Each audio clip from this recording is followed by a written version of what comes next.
according to Matthew. Jesus again, in reply, spoke to the chief priests and elders of the people in parables, saying, "The kingdom of heaven may be likened to a king who gave a wedding feast for his son. He dispatched his servants to summon the invited guests to the feast, but they refused to come. A second time he sent other servants, saying, 'Tell those invited, behold, I have prepared my banquet. My calves and fatted cattle are killed, and everything is ready. Come to the feast.' Some ignored the invitation and went away, one to his farm, another to his business. The rest laid hold of his servants, mistreated them, and killed them. The king was enraged and sent his troops, destroyed those murderers, and burned their city. Then he said to his servants, 'The feast is ready, but those who were invited were not worthy to come. Go out, therefore, into the main roads and invite to the feast whomever you find.' The servants went out into the streets and gathered all they found, bad and good alike, and the hall was filled with guests. But when the king came in to meet the guests, he saw a man there not dressed in a wedding garment. The king said to him, 'My friend, how is it that you came in here without a wedding garment?' But he was reduced to silence. Then the king said to his attendants, 'Bind his hands and feet and cast him into the darkness outside, where there will be wailing and grinding of teeth. Many are invited, but few are chosen.'" The Gospel of the Lord.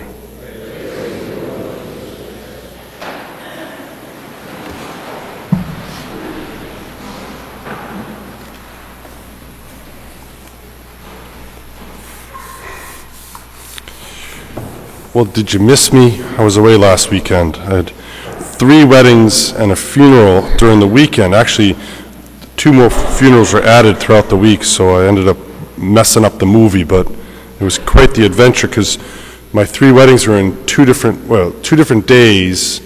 So on Friday I had a wedding in Rhode Island, and then on Saturday I came back here for a funeral and a wake and another wedding, and then I was in New Hampshire. So it was 3 weddings in 2 days in 3 different states.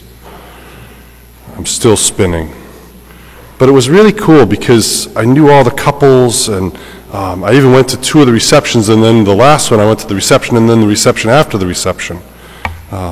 It's really a lot of celebration. In Jesus' time, wedding celebrations went on for days. Like you'd have the gathering for the actual vows and the blessings, and then for days following the wedding, the community would gather and work would stop, and there'd be just this amazing party. It's no wonder that Jesus uses the image of the wedding or the wedding feast over and over again to give us insight and invitation into the kingdom of God. In today's parable, the king gives a wedding feast for his son. And one more piece of information might help in understanding Jesus' time and what he's given in the parable. You see, in Jesus' day, not only would they give the feast, but they would provide all that you needed for the feast, from the food and the drink, the music and the celebration, the entertainment, even down to like the place to wash up when you came in, because you travel along dirty roads and you need a place to clean up, and wedding garments so you could be dressed appropriately as you arrived. So the king gives a wedding feast, and invitations go out, and the first and the second time, not a great response. I love the excuses. I've got to go work on my farm. I've got business to do, And even worse, those invitees who abuse the messenger and kill them. So the king destroys those murderers, burns their city. Still other invitations go out to the byways and highways, to the good and the bad. The wedding feast is full. But then a disturbing episode takes place. A guest is found not dressed in a wedding garment, and he's cast out, bound hand and foot, into the darkness. What can we learn from the parable today? I think the first insight is that God invites over and over. It's not just the first invitation. There'll be more invitations to come. But the other part of that invitation is that there will be a feast. They're not endless. When we hear his call, we answer. Sure, he'll put that call out again and again throughout the ages. And even in our own lifetimes, he'll call us again and again. He'll go to the highways and byways. He'll call the good and the bad. God doesn't discriminate that way. He wants everybody to come into the joy of heaven. But the time limit is true. There will be a day when that invitation has to be responded to. The second thing is, we should go, but we should go dressed for the occasion. You know, the parable that has this image of a wedding garment, and I don't think, I remember my mom would bring us to church. There were 7 little kids in tow, and if we had the right color socks on, we'd be lucky, or, be like, she'd look down at us and say, like, how'd you get dressed like that, It's not what you're wearing on the outside. It's what you're wearing on the inside, I think, that counts in the kingdom of heaven. The actions of the king really disturb me when I run into that last part of the episode. He runs into somebody not wearing the wedding garment. And I want him to say, come on, we'll go into this back room, we'll wash up, we'll get you all cleaned up and give you this new garment. But he already did that. That happened as you arrived. How that guy got by, he's left in silence. He has no excuse. He decided to go to the wedding his own way, not dressed as the king would have him, but dressed as he would be. He had the chance to get cleaned up, to put on the clothes of the king, but he ignored it. Logically, I know the background of that. That makes sense to me. But it really kind of should shock me, and it does over and over again.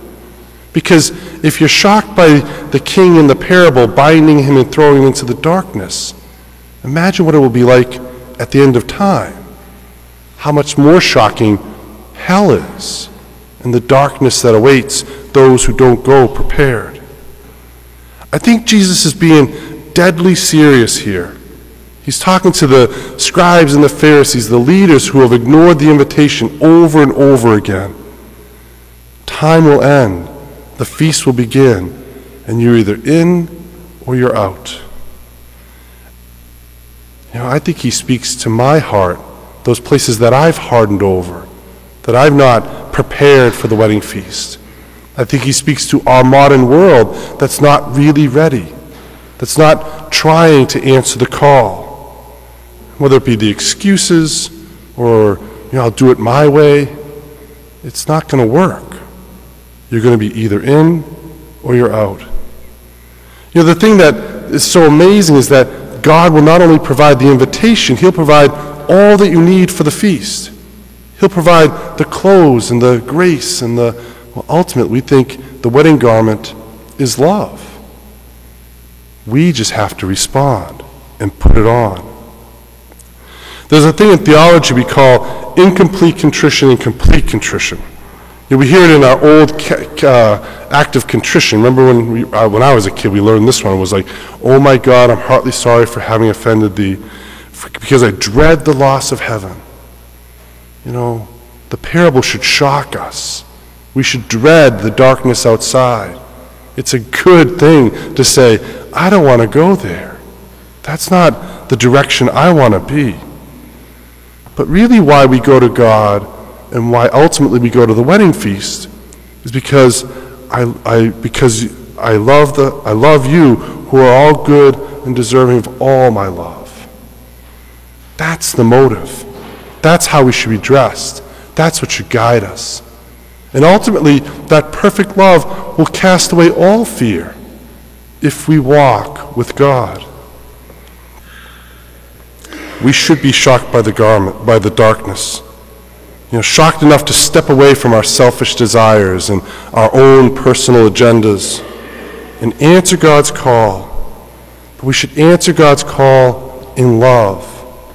The garment that God will dress us in is that love. Let us therefore this morning be clothed in love, nourished in love, united in love, rejoice in love. Let us say yes to God.